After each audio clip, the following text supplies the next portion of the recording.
The biggest problem with Civil War is you have no idea why they're fighting. We are thrusted into this parallel world through the eyes of war journalists that are capturing the events of the United States under Civil War. Kirsten Dunst plays Lee, who is a veteran photojournalist who is accompanied by Joel, who is her friend and co-worker. The plot is simple. They want to get to DC to talk to the president to interview him before anything can possibly happen to him. They are accompanied by Sammy, who is an old news journalist, and a new photographer named Jesse.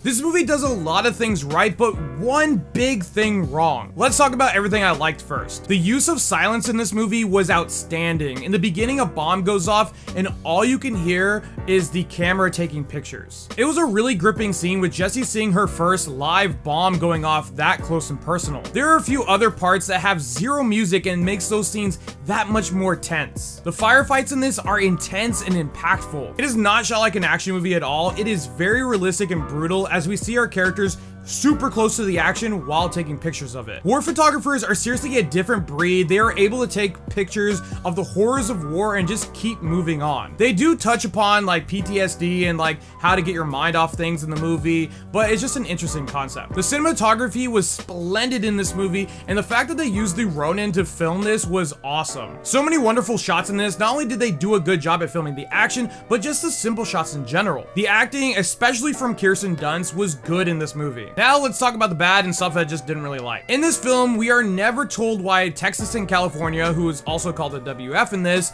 is rebelling against the United States. The only thing we know is apparently the president is going into his third term. Throughout this movie, we see multiple different kinds of people with guns. Civvies with military-grade weapons. We also see normal American-looking soldiers. Later in the film, we come across other soldiers, but there's no real identifying patches that really tell us what side they're on. It's only until later in the film when they're attacking the White House that we see the WF with their patches on that has the American flag with 2 stars on it, which is really the only difference between the 2 soldiers that we see in the film, because the ones that are fighting for the White House look exactly the same except without that patch. All of this to never be told why the war is going on in the first place. It makes it hard to know which side is in the right and what side to root for. It's not like it's left wings versus right wings in this. The movie avoids any political agenda and avoids any risque topics, really. They could have done so much more with this movie, but they really only showed the bare bones of a civil war. Heck, I've seen worse in the video game Call of Duty Modern Warfare 2 and the other game Homefront. While those games are not America versus itself, they still show the horrors of war on American soil. The problem is Alex Garland really isn't saying much with this film, and he kind of played it safe.